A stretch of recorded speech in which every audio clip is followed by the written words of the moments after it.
আসসালামু আলাইকুম। আজকের ভিডিওতে আমরা আলোচনা করব ফ্লামেক্স ডুও ট্যাবলেট সম্পর্কে। এই ট্যাবলেটটি কী কাজে ব্যবহার হয়, এর উপাদান, খাওয়ার নিয়ম, পার্শ্ব প্রতিক্রিয়া এবং গর্ভাবস্থায় এটি নিরাপদ কিনা সব কিছু সহজ ভাষায় আলোচনা করব।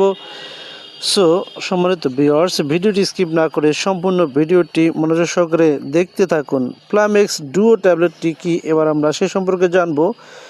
ফ্লামেক্স ডুও একটি পেইন কিলার ও ফিভার রিডিউসার ট্যাবলেট। এটি সাধারণত ব্যথা, জ্বর ও প্রদাহ কমাতে ব্যবহার করা হয়। এতে আছে আইবুপ্রোফেন 200 মিলিগ্রাম এবং প্যারাসিটামল 500 মিলিগ্রাম।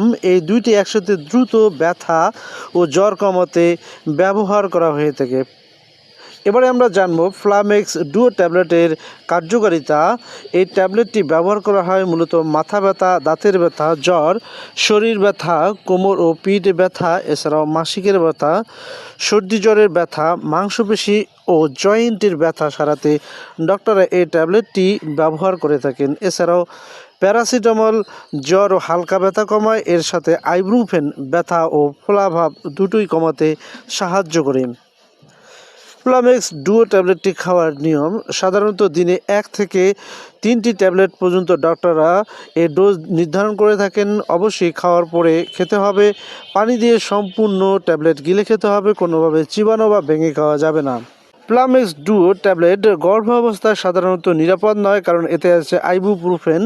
এছাড়াও ফ্লামেক্স ডুও ট্যাবলেটটি বুকের দুধ খাওয়ানোর সময় প্যারাসিটামল সাধারণত নিরাপদ, কিন্তু আইবুপ্রোফেন অল্প পরিমাণে দুধে যেতে পারে। তবুও ডাক্তারের পরামর্শ নিয়ে খাওয়াই সবথেকে নিরাপদ। ফ্লামেক্স ডুও ট্যাবলেটের সম্ভাব্য পার্শ্ব প্রতিক্রিয়া: বুক জ্বালা, গ্যাস্ট্রিক, বমিভাব, পেট ব্যথা, মাথা ঘোরা।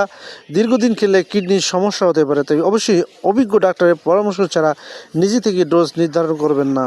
ফ্লামেক্স ডুও ট্যাবলেট সম্পর্কে সাধারণ কিছু সতর্কতা, সেটি হচ্ছে খালি পেটে ট্যাবলেটটি খাবেন না, অন্য পেইন কিলারের সাথে একসাথে খাবেন না, দীর্ঘদিন নিয়মিত খাওয়া ঠিক নয়, গর্ভবতী হলে অবশ্যই ডাক্তারকে জানাতে হবে।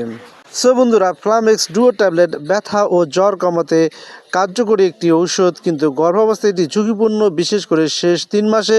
তাই সবসময় ডাক্তারের পরামর্শ অনুযায়ী ওষুধ খাবেন।